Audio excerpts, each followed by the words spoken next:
19 mars 2015 7h22 bonjour bon réveil bon jeudi on se retrouve comme tous les matins pour yeewu leen ñun nag yeewu nañ ca fajar yéen tamit mbaa jàmm ngeen fanaane ñu ngi leen di gërëm ci ànd bi ak télévision Futur Média nuyu leen te di leen ñaanal bëccëg bu neex tey jii ci télé bile alors ñu ngi leen di wax ni tey jii ci bis bi nii bis bu ne dinañuy ñëw ci yi leen di jëriñ ak yi leen di bégal bokk na ci ngeen mën a bokk ci émission bi ci kanam bu ñu ubbee téléphone bi wala léegi nii sax ngeen commencé daas fanaanal comme ça ñu jox leen seen i dépenses su tey yi ba noppi itam Fatou Kiné ngi fii dinañu sensibiliser ci lépp lu jëm ci wàllu wér-gu-yaram Bijou Ndiaye ngi fii dinañu waxtaanee lépp luy def buzz actuellement ci internet Kia Aydara dinañu ñëw ak moom ci yéen ñi nga xamante ni yéenay wut liggéey Alfi ak li mu ñuy indil tey rédaction bu télévision Futur Média itam mu ngi fii ci ay jotaayu xibaar Bouba Ndour ci opinion Aminata ci li nga xam ni moo di défi 10 ak suñu ay invité en gros loolu moo leen di xaar léegi nii ci yeewu leen bi alors sans plus tarder on va retrouver Mame Fati ñu ngi lay nuyu. maa ngi lay fay Pape Cheikh di nuyu téléspectateurs yu télévision Futur Média. 19 mars 2002 ci la Ablaye Wade gagné woon Abdou Diouf c'est ça. waaw donc tey date anniversaire la. anniversaire la lu neexoon. ah oui ci boobee jamono. ak euphorie ba mu àndaloon bu ñu fàttalikoo ba ñuy prêter serment ca stade. yaakaar naa ni souvenir bu neex la. ah oui ça rappelle beaucoup de souvenirs je pense que alternance la woon noonu période de alternance la woon. yow mu ngi la fekk ngay stage ban rajo. non boobu nag mi ma fekk maa ngi Mariam Ba boobu Pape Cheikh maa ngi collège. boobu stage go ci rajo yi ak télé yi boobu maa ngi collège. allez bu ñu demee ba 8h loo fas yéene yaatal. bokk na ci njàng ak njàngale mi sooxe CUSEMS benn ci kuréelu jàngalekat yi bankat yi seen i yoxo la ñuy wax tey jii sax ñu nar a amal ab doxub ñaxtu Pape Cheikh doore ko ci école normale jàpp rond-point Jet d'eau leneen ci wàllu xibaar Fadel Barro Malal Talla ak Alioune Sané ñoom nag. bàyyi nañu leen ndax nañu leen tege woon loxo ci RDC fi mu ne nii mën nañ jàpp na ñu ngi ci yoon di ñëw tey ji sax ñu leen di xaar ci Ndakaaru ci ngoon gi lay doon maanaam 15h jàpp 16h tàggat yaram suñu gaynde itam tey ji ci ngoon dinañ tase ak guney Mali yi loolu mooy Coupe d'Afrique des Nations ñi seen at toll ci ñaar fukk wala mu yées ko demi-finale lay doon jongante bu ñuy xaar ngeen ci ànd ak télévision Futur Média ñetti ponk yi daan ci tekk reportage rédaction 8h incha allah lañ koy yaatal. loolu ci kanam lay doon waaye yaa ngi ko wax léegi nii ci say xët bëri na ci ay yéenekaay yoo xamante ni xëyee nañu ko lu ci mel ni yéenekaay bii di réew mi tey jii ci xëtam bu njëkk ñu ngi gis ni wax na ci naka la président Macky Sall defee ba ñu libéré ndawi Y'en a marre yooyu noonu ci dëkk bu ñu naan Kinshasa. alors réew mi nag mu ngi ko tuddee fin de calvaire des Y'en a marristes en RDC. waaw réew mi quotidien dellu si waat na ci mu ne nag ni Macky Sall def comment Macky Sall a sauvé les activistes Macky Sall nan la def ba ñu bàyyi gune yooyee bu ñu fàttalikoo nag Pape Cheikh conférence de presse dañu fa doon amal dañu leen a invité woon benn groupe bu fa nekk itam ñoom it di yëngu ci mouvement yu ni mel ak gune yoo xamante itam ñuy waa bale citoyen bàyyee ko Burkina Faso lu ci mën a am ndawi Sénégal yooyu di ay Y'en a marristes jamono ji ñi ngi leen di xaar ci Ndakaaru ci ngoon lay doon réew mi quotidien dellu si waat ak it jéego yi président Macky Sall ngir ñu bàyyi leen. barki démb rek Chérif Dia mu ngi ñu ci indil ay leeral daanaka ci réew yu mel ni Sénégal wala Congo boobu sax bu nit waxee dañu koy gën a dañu koy teg ci loxo wala ci article 80. keroog porte-parole gouvernement bu RDC bi nga xamee ni mu ngi jéem a indi ay leeral ci li tax ñu tegoon loxo waa Y'en a marre dafa wax ci article 80 loolu moo tax ñu tegoon leen loxo fii ci Sénégal itam bëri na ci ay nit yoo xamee ni. ñu ngi leen di teg loxo à chaque fois dañuy wax lii di article 80 loolu moo tax yéenekaay bii di Walfadjri xam naa xëy def ci peu gëstu alors ci xëtam bu njëkk ñu ngi ciy gis ni article 80 du code pénal l'arbre qui cache la forêt loolu la Walfadjri xëyee tey. Walfadjri dellu si waat ci article 80 ni ñu ko waxee nag article 80 Pape Cheikh bëri na ci ñu mu sànq ki ñu mujjee di maître Amadou Sall bokk ci ñuy layool Karim Wade jamono ji ma nga ci rëbës lu ko waral article 80 boobee bokk na ci ak it yenn kàddu yoo xam ne boo ko yëkkatee teg ko ci njiitu réew bu Sénégal ñoom Walfadjri dañu jàpp rek ne article 80 moom mooy l'arbre qui cache la forêt la ñu gis moom mooy am na leneen lu làqu ci ginnaaw ci biir yéenekaay bi ñu faram fàcce ko ko jënd ci biir itam di nga ci am ay ponki leeral. Maître Amadou Sall sax article 80 defe naa laal na ko yéenekaay bii di laas xëy ak moom ne yaayam fi mu ne bëggatul lekk ndax li ñu ko teg loxo moom Maître Amadou Sall.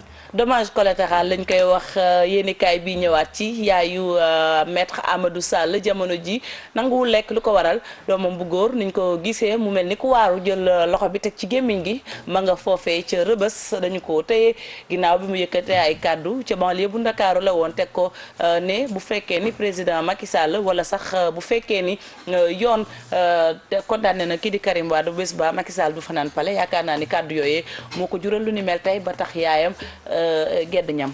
keneen wax na ci procès Karim Wade loolu la yéenekaay bii di Sud Quotidien xëyee tey muy bâtonnier bi. bâtonnier bi maître Amad Ba lay wuyoo wax na ci àtteb Karim Wade wax na itam ci lu jëm ci yoon ak yoonal Sud Quotidien ñu gis ci nataalam li mu xamle rek moom mooy procès boobile ak àtte ba am na lu mu mën a indi ci ay coppite ci wàllu yoon ak yoonal fii ci Sénégal mu mel ni waxtaan bu yaa la seq ak suñu nataango yu Sud Quotidien moom maître Amad Ba di bâtonnier de l'ordre des avocats. ñu wax ci coow li yéenekaay bi di Libération xëyee tey ma nga am ca Sénétol. waaw Sénétol xaw ma nu koy liiree. seen éthanol ak seen huile voilà seen éthanol ak seen huile ñaari bërëbu liggéeyukaay Libération dellu siwaat ci ak kàddu yenu wax ñu gis nataalu njiit la lañ ca xamle moom mooy scandale la lu ko waral ne ñu jamono ji nga xamante ni bërëbu liggéeyukaay yooyu ñu ngi naan dañuy dàq ay nit ndax raison économique ña ngay wax investissement bu toll ci téeméeri milliards yéenekaay bi di Libération moom moo ko xamle ana fu mu ko sukkandiku ay source am la ku ko jënd itam di nga ci am lu la gën a leer. beneen coow gi ma nga am ca service régional bu commerce bu Diourbel coow li nag mu ngi jëm ci lu toll ci 54 tonnes suukar. la ñu jàpp 54 tonnes dafa mel ni nag. populaire waaw populaire li mu xamle rek moom mooy daal ñu yëngu ci mbir mi foofee ca diwaanu Bawal dal nañ ci ndaxte juróom fukki tonnes ak ñeent ci suukar la ñu teg loxo ndaxte itam li ñu gis moom mooy mbir la moo xamante ni si nébuleuse la yéenekaay bi topp action ba gis ci lu ni mel.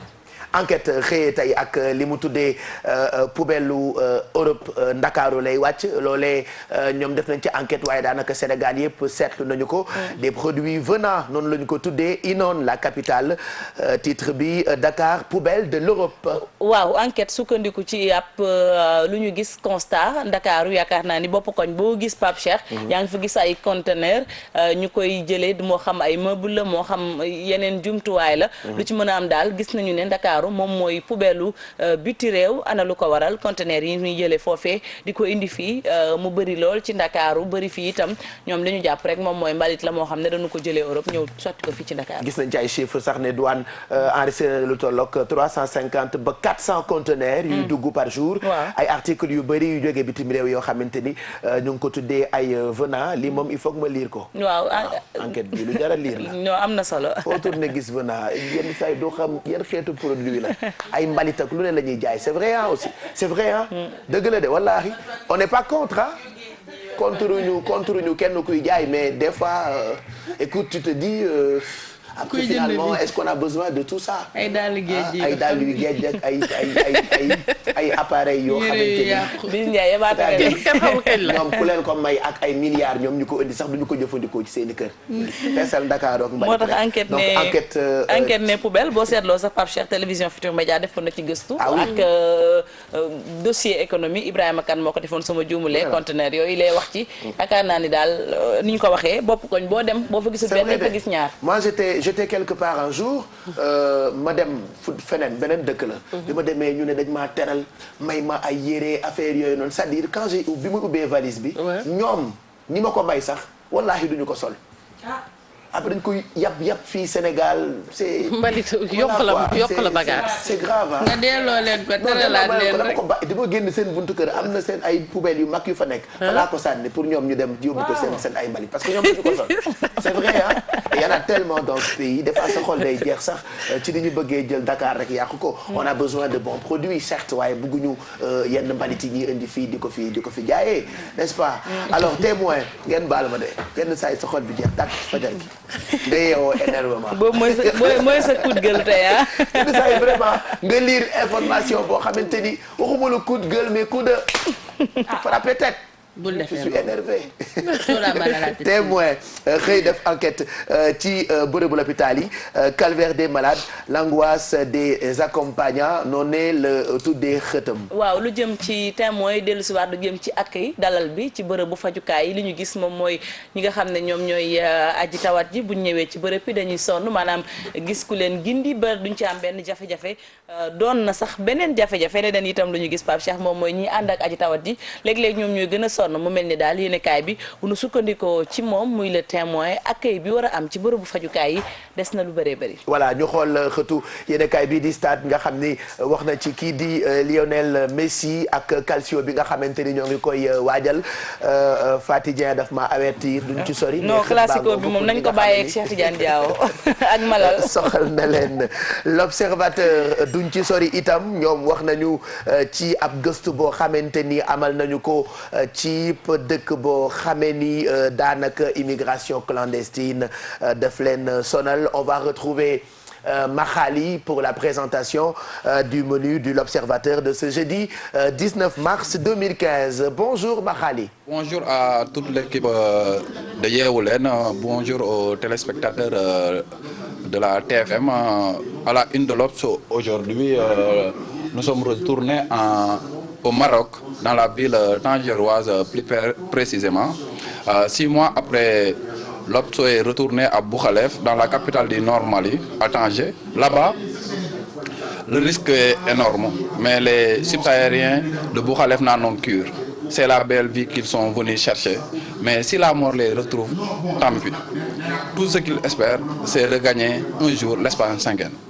L'Obs a rencontré plusieurs, mais a choisi de vous raconter l'histoire tragique de Djibi et Mo, 2 jeunes Sénégalais partis de Dakar pour rejoindre l'Espagne et qui sont restés frappés par le deuil, la névrose. Récit bouleversant d'un survivant toujours en danger de mort en Espagne. Toujours à la une de l'Obs, il y a la conférence internationale sur l'émergence et la vive rébellion de Macky Sall à Abidjan. Et c'est comme si le président Macky Sall avait bouffé du lion hier avant de quitter Abidjan. Le chef de l'État du Sénégal a fait sensation dans la capitale ivoirienne où il participait à la conférence internationale de l'émergence. Le président est entré dans une vive rébellion contre les modèles imposés aux Africains et les préjugés négatifs collés sur la peau des pays du continent africain. Et pour finir, l'Obs s'intéresse au choc du 5 avril prochain organisé par GFM Entertainment et revient sur un des protagonistes, à savoir Eumeu Sène. L'Obs relate les 5 dates qui font Eumeu Sène. Le parcours a été parsemé d'embûches, mais Eumeu Sène s'est frayé un passage pour se hisser au sommet parmi les sommités de l'arène. À travers 5 dates clés, Ngagne Diagne, un des spectateurs privilégiés des prestations du leader de l'écrit Tai Shinga, nous aide à mieux connaître ce leader aux facettes multiples. C'était tout pour la une de l'Obs. Bonne journée. jërëjëf Makhali man nag may fàttali ñi daan présenté météo RTS rek nga ma jox fi mu ne nii fajar gi waaye ñu ngi lay gërëm bu baax mu nekkoon présentation wu mu niwu l'Observateur bu tey jii ci bis bi jeudi 19 mars je te promets ñi leen daan présenté météo de mesdames, mademoiselles et messieurs bonsoir il fera 22 degrés à Kédougou la mer sera peu agitée à agiter sur l'axe Dakar Cap Skirring. Bonne soirée, mesdames, mademoiselles et messieurs, et à demain sur votre télévision nationale après le journal de 20h. Bonsoir. yow man dama bëggoon télé ay télé yi ñëpp laa doon seetaan ba Elisabeth Ndiaye mën naa la wax mu daan def ak musóoram ba. may ma ko musóoram ba ma waay. musóor Elisabeth Ndiaye ba dafa raw. oui fan ki nañu xaar. dafa ki bi ci ginnaaw. merci Makhali moo ñu doon présenté menu bu l'Observateur bi on va se faire un point sur la météo xibaaru jaww ji sànq bi ñu xëyee 6h45 jox nañ leen météo bi ci français léegi nag ci wolof jaww ji ak naka la ñu xëyee tey ci wàllu température Fati.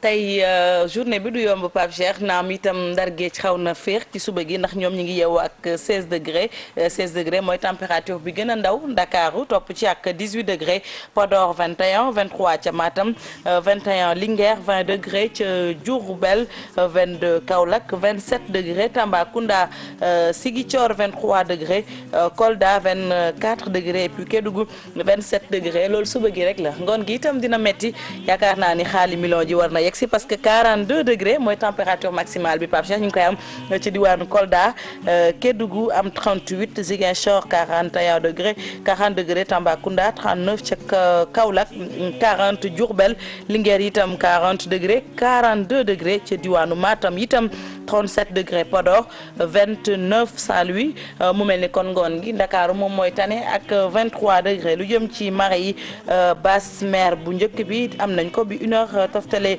55 minutes bi ci topp ñu ngi koy xaar ci bëccëg 14h10 lay doon lu jëm ci pleine mer yi bu njëkk bi dinañ ko am ci kanam 8h10 ba ca topp 20h30 géej gi dina baax bu leen fàtte waxtu yooyu sax ci gën ngir dem nappi mi ngi tàmbalee 6h20 ba 8h20 kon jàpp leen na ñu ngi ci waxtu bu njëkk bi bu leen rëccee mën ngeen xaar bu ngoon bi 18h30 la ba 20h30 jant bi fenk na 7h14 minutes tey nag dina fatu 19h20 loolu mooy xibaaru jaww ji Pape Cheikh. jërëjëf Faty Dieng ñu ngi lay gërëm bu baax xanaa ñu bàyyi la nga daw ca kaw ca beneen studio ba bu ko defee nga préparé en attendant ngay jot ci sa café gu tàng lool te am purit nga mën cee bànneexu 7h39 mu ngoog loolee ay xibaar la woon rek ci gàttal ak lu jëm ci wàllu jaww ji ak Faty Dieng mbokk yi bu fekkee pare ngeen ñu wan leen waxtu julli su fekkee mën na nekk Pape Samba Thiam te ginnaaw Babacar ko ñu wax ko sunu mbokk yi waxtu julli ak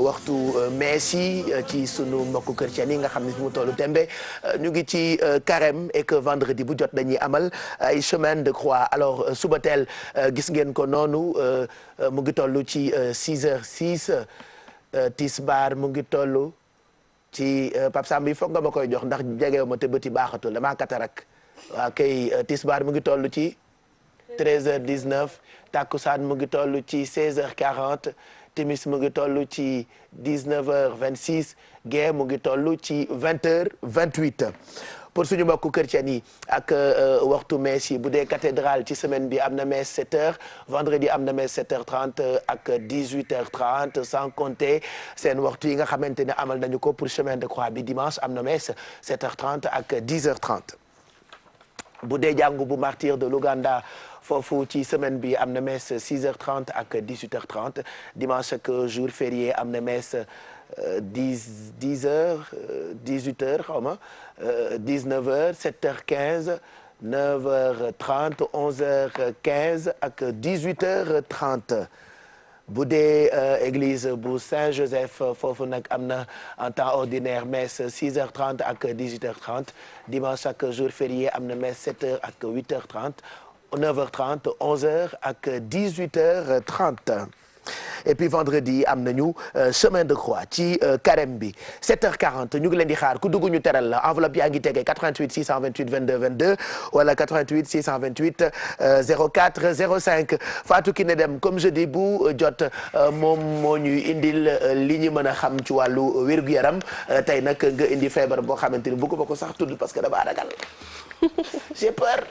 J'ai très peur de parler de cette maladie am nay feebar yu grave yoo xamante ni da nga koy ragal wax sax mais c'est toujours bien ñuy fàggu ndax xoddeeku moom balaa ngaa lakkale loolu dama koy faral di wax saa su ne Pape Cheikh di la dellu di nuyu Kia Bijou Alfie ca gannaaw maa ngi lay nuyu di nuyu ñi nga xamante ne ñoom ñooy bàyyi xel kon seen émission Yeewu Leen ni nga ko waxee noonu la alxames bu ne ak pàcc ba ñu jagleel wér-gi-yaram tey nag dinay wax ci feebar man mi sax dama ko ragal a wax waaye nag ni nga ko waxee rek faaw ñu wax ko obligé way parce que tamit il faut nit ñi di ko bàyyi xel te yaakaar naa boo gisee sax wax naa prétexte bi tax ñu koy wax tey muy suba la ñuy màggal journée mondiale santé bucco-dentaire donc te dinañ ci am gan loolu moo tax kon ñuy waxtaanee li nga xamante ni moom la ñu duppee cancer de la bouche parce que bu ñu nee cancer xam nga ñu bari dañuy jàpp ni cancer ci yaram lay nekk leneen ak leneen mais gémmiñ également da koy am te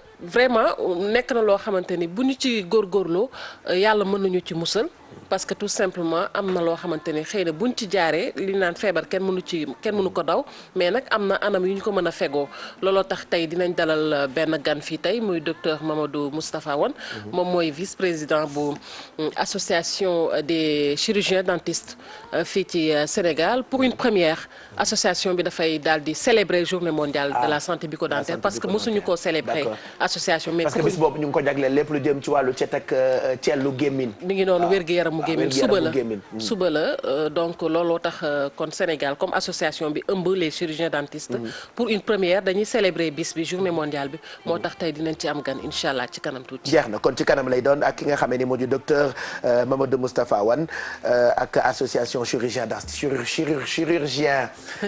dentiste teg ci itam dinañ leen sensibiliser bu baax jëm ci gémmin ak wopp boobu tudd cancer de la bouche yéen ñëwut liggéey te dañu yónnee seen ay CV ki yaa ñëw na tey ci kanam on donne encore 3 CV. 3 CV offre d'emploi c'est ça. 2 CV 2 CV Pape Cheikh.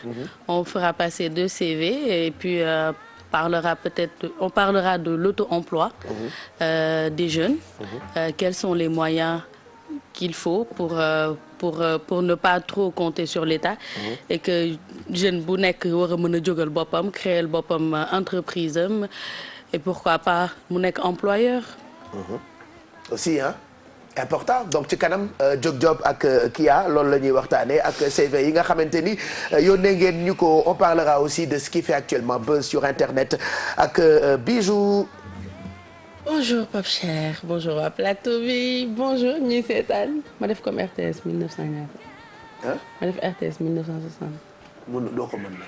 RTS moom juddoo. boobu fekkee naa ko. non sama tout tax compris bi maa ngi fi woon. boobu moom doo ko mën moom. RTS jamonoy kii. defal ma xol. defal ma xol.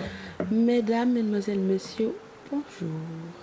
dem na wala. munoo ko kon nañ bàyyi loolu te wax ci insolite ak buzz du web parce que chaque jeudi loolu la ñuy def Pape Cheikh aujourd'hui on va parler de Youssoufa Ndaw benn jeune boo xam ne dafa am concours buy participer au niveau international moom kese moo fay africain donc dañ ko war a voter sur YouTube dinañ wax ci moom jox leen lien bi ngeen koy mënee jàppale Miss Japon qui fait le buzz parce qu'elle est métisse et que ça dérange les Japonais avion bi nga xamante ne ak énergie solaire kese lay fonctionner jeudi dernier lañ ko waroon def mais ak anniversaire bi mënul woon nekk def na premier touram donc dinañ ci dellu si nan lañ ko defee nan lay def bay nekk ci di naaw sans kérosène et puis on finit par les insolites parce que chaque jeudi ah dégg ma ndox la ci tout à l'heure naa la wax lu ñu ciy def et on finit par les insolites comme chaque jeudi pour un peu vous faire rire avant ngeen di liggéey. voilà mu ngoog important ak Bijou ci kanam ce qui fait buzz sur internet et puis Alfie tey nag saf loxo dañuy tukkiwaat encore. waaw bay fu ñu jëm tey. dañuy dem ba Milan. Milano italiano dem seeti mbokk Chiara yi. Kia et je dem mbokk là-bas Pape Cheikh dem andi escalope milanaise. donc ci kanam moom la ñuy def ak Pape Cheikh toujours avec les beurre Sofia bi ma commencé lekk parce que tey dama xaw a xiif. maa ngi diw rek ci nguru bi sànq ba léegi di lekk. di raax di lekk am nga ci droit de. waaw am nga ci droit de donc ci kanam Pape Cheikh ñu defar escalope milanaise war leen nan ngeen koy mën a defaree seen kër. super donc ci kanam lay nekk daan ci àndandoo ak yow 7h46 mooy doog a jot tey mooy journée internationale bi ñuy jagleel courtoisie ci tali yi. loolu moom dañu ko waroon gën a safal fii ci Sénégal parce que j'ai remarqué que ça se célèbre que presque dans d'autres pays fii Sénégal dañu koy célébrer alors que fii xuloo yeeg saagante yeeg xastante yi gën a rey ça se passe dans les talis dans la circulation donc tey on vous demande d'être courtois quand vous êtes ci seen oto seen ay morom di dawal buñ leen saaga sax buñ leen waxee waay mus ngaa dugg oto rek koor gi bu ndogu di waaj a jot mais fii Sénégal chaque jour la. non man boobu moom dafa ma traumatisé woon entre 5 heures ba 7 heures ay xastante yu xeex bi nag Pape xeex bi nag. xeex bi am na ñu wàcc di xeex. waaw wàcc xeex da ciy am. et c'est partout hein c'est nous tous en plus. ñëpp la ñëpp. ah ouais ah li ci garaaw mooy doo fi nekk daan bàyyi leen moytu leen. c'est nous tous ça maa yenn saa yi ma door ci volant bi daal di wax lu rëy c'est vrai ah te ku nekk sa oto rek xaw ma c'est le fait de conduire moo lay jox nga mel ni da nga am pouvoir